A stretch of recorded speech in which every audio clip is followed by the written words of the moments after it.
नमस्कार दोस्तों, welcome back. आप देख रहे हैं कॉफ़ी विद सुमित जैन। दोस्तों, राहुल गांधी ने एक इतिहास रच दिया है। इतिहास ये है कि ब्रह्मपुत्र जो है, वहाँ से यात्रा शुरू करी और बिहार तक जितनी भी नदियाँ हैं, उसके तट पर जितने भी शहर हैं, जितने भी सांसदीय जो चुनाव होने हैं अगले लोकसभा के, वो सारी सीटें गँवा दी हैं। क्या भारत की न्याय यात्रा है। दैट मीन्स भारत के लोगों ने और जो बाकी की अपोजिशन की पार्टियां हैं, उन्होंने न्याय कर दिया राहुल गंदगी के साथ। आज पूरा मैं आपको विस्तार से बताऊंगा क्या कुछ हुआ है। चलिए शुरू करते हैं। चले थे भारत जोड़ने, सफल हुए गांठें तोड़ने में राहुल गांधी। अब राहुल गांधी ने फिर एक सियासी इतिहास ये रच डाला। 4 गैर भाजपा के राज्यों में उनके जैसे ही पदचिन्ह पड़े, न कि उनके चरण पड़े। पड़ते ही सोनिया की जो ये पूरा महागठबंधन, जिसको हम ठगबंधन बोलते हैं, वो दरकने लगा, हिलने लगा।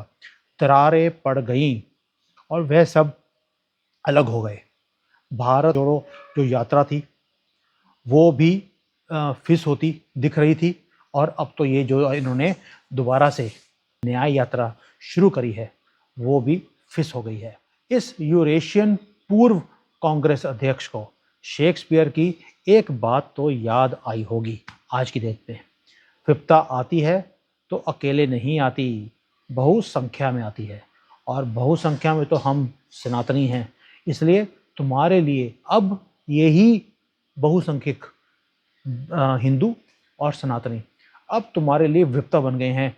राहुल गांधी, बिहार सरकार की हिस्सा थी तुम, अकेले पड़ गए हो आज की डेट में। आज विपक्ष में हो। बंगाल की ममता बनर्जी परसों तक साथ थी, अब वो भी अकेले चलने पर तत्पर है। और राहुल गांधी के जैसे ही चरण पड़ते हैं कहीं भी। और हमारी जो आम आदमी पार्टी है, जो दिल्ली और पंजाब में आजकल सरकार में है, महागठबंधन में भी वो साथ में थी। अब वो पार्टी ही टूट गई है, क्योंकि जिसने पकड़ा हाथ राहुल गांधी का, वो तो डूबो ही डूबो। उत्तर प्रदेश में क्या हाल है। उत्तर प्रदेश में समाजवादी पार्टी अध्यक्ष जो है अखिलेश यादव, उसने भी आंखें जो हैं थोड़ी सी टेढ़ी कर ली हैं। कहाँ तो सभी सीटें लड़ने का इनका अभियान था, इकट्ठे लड़ेंगे, लेकिन अब सब अलग अलग हैं। यानी कि राहुल गांधी ने एक साथ 125 लोकसभा सीटें एक झटके में गंवा दी हैं।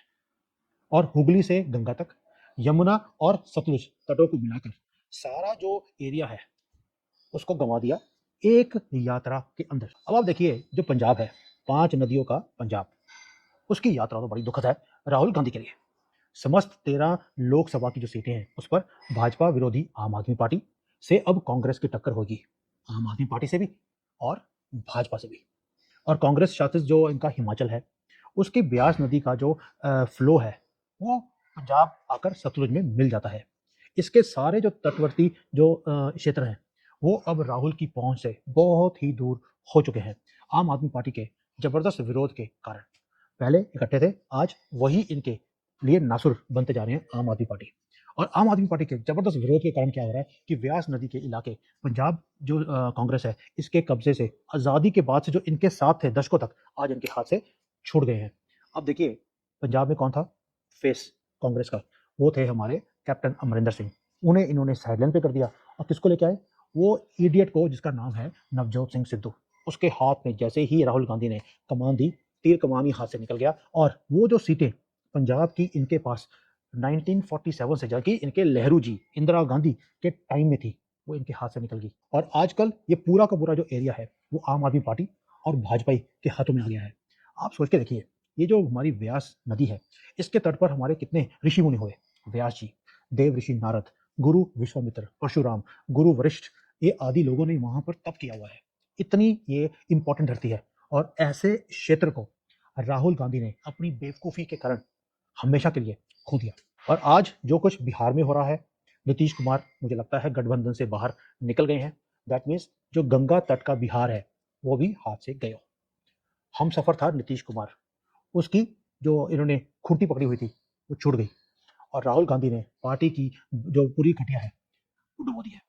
तोड़ने में एक कीर्तिमान इस आदमी ने रच दिया, इसलिए तालियां तो राहुल गांधी के लिए बनती ही हैं। इसीलिए जो हेमंत मिश्रा है, उन्होंने बोला था कि इसको हम जेल में इसलिए नहीं कर रहे क्योंकि चुनाव आ रहे हैं, हमें चुनावों में इसकी बड़ी सख्त जरूरत है। अब मुझे समझ आया कि उनकी स्टेटमेंट का मतलब क्या था। अब गुवाहाटी उन्हीं के क्षेत्र में आता है। गुवाहाटी में ब्रह्मपुत्र तट से लेकर ये चले थे एक देश को जोड़ने या तोड़ने। भाई इन्होंने बोला था ये न्याय यात्रा है देश को जोड़ने के लिए, लेकिन इनकी तो पार्टी भी टूट गई, गठबंधन भी टूट गया और सारे साथी एक एक करके साथ भी छोड़ गए राहुल गांधी का। और राहुल का जो ये महा ठगबंधन था, इससे दिग्गज जुड़े थे कि सत्ता जो है थोड़ी सी हम साथ में चलेंगे, इसके साथ सत्ता मिल जाएगी और जो हमारा ईडी से जो आतंक मचा पड़ा है उससे हम बच पाएंगे। अब सब उनके लिए सपना रह गया, ना पार्टी मिली, ना सीटें मिलेंगी और ईडी और सख्ती से डंडे लगाएगी इन सबको।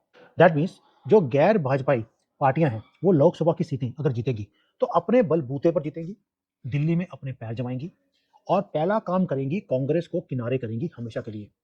खेल जो सारा है अब है सीटों की संख्या, कि कौन सी ऑपोजिशन पार्टी के पास कितनी सीटें आती हैं। हो सकता है जिसके पास 10-15 सीटें आए वो लीडर ऑफ द ऑपोजिशन भी बन जाए। ये हालत हो गई है और कांग्रेस इस पूरे सीन में कहीं भी दिखाई नहीं देती। स्पेशली राहुल गांधी ने जो एक महान काम किया है, पूरा पूरा गठबंधन तोड़ दिया। अब एक कल्पना कीजिए और कि राहुल अगर अयोध्या गए, सरयू तट के ऊपर वो पहुंचे, वहां पे उन्हें कुछ तो याद आएगा, लेकिन अगर वो वहां जाने के बाद अयोध्या जी में राम लल्ला के दर्शन किए बिना लौट आए तो क्या होगा। तो ये होगा कि उत्तर प्रदेश की 80 सीटों पर अभी उनके पास एक सीट है जो है रायबरेली की सीट उनकी मां के पास। मुझे लगता है वो भी इनके हाथों से निकल जाएगी।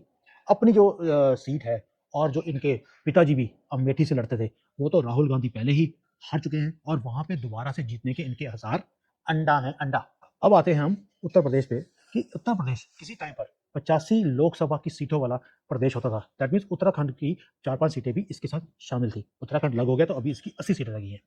और इनकी थाक कितनी थी जवाहरलाल नेहरू की, इंदिरा गांधी की, कि 80-85 की 85 सीटें इनकी फैमिली जीतती थी। पूर्ण इनका एक वर्चस्व था उस एरिया में और इस विरासत को राहुल ने बड़ी ही बेखूबी गंवा दिया अपनी बेवकूफ़ी के कारण, अक्षमता के कारण।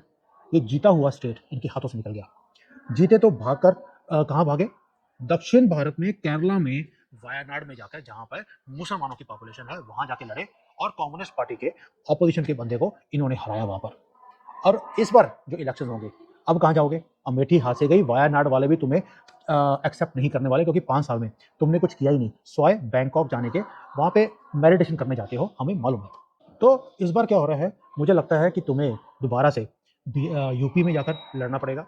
हो सकता है रायबरेली से तुम लड़ो और अपनी माँ को तुम बोलो कि वो अमेठी से लड़े, तभी तुम्हारा कुछ बन सकता है, अदरवाइज कुछ होगा नहीं। और ये भी पता लगा है कि प्रियंका जो है वो शायद काशी से नरेंद्र मोदी को चुनौती देने वाली है। भाई कॉन्फिडेंस हो तो आप भाई बहन का, वरना ना हो। देखिए हमने सुना था कि मूछें हो तो नत्थू लाल जैसी, वरना ना हो। अब हमें नई स्टेटमेंट मिल गई है, कॉन्फिडेंस हो तो प्रियंका और राहुल जैसा, कि सारी पार्टी तोड़ दी, सारा गठबंधन तोड़ दिया, 125 सीटें हार गए बिना लड़े ही, लेकिन कॉन्फिडेंस, ओहो हो, क्या बात है। अब मुझे कई लोग बोलते हैं कि सर आपको नहीं लगता कि जो रायबरेली है, अमेठी है, ये इनके पूर्वजों की एक विरासत थी, क्या इन दोनों को इस विरासत को संभालना नहीं चाहिए। वरना जो उत्तर प्रदेश है वो नेहरू का और इनका एक वाहन था, इनके वंश का, कि वहां पे तो हमें कोई हरा ही नहीं सकता। और नरेंद्र मोदी मोदी ने क्या किया, ऐसी चाणक्य की गेम खेली है कि नेहरू परिवार के लिए यूपी अब एक तरह से बंजर जमीन बन चुकी है, एक भी सीट जीतने के इनके आसार नहीं रहे वहां पर। और यही फर्क है राहुल गांधी में और मोदी जी में। मोदी जी के पास कहीं भी कोई भी धाक नहीं थी, कोई भी जगह इनके पास नहीं थी इनके कंट्रोल में। उन्होंने अपनी मेहनत से, सूझबूझ से, चाणक्य नीति से, काम से उन्होंने आहिस्ता आहिस्ता अपनी पैर जमाए और काम करते रहे। आज ये हालत है कि पूरा देश मोदी में है, राम में के बाद अब मोदी में है।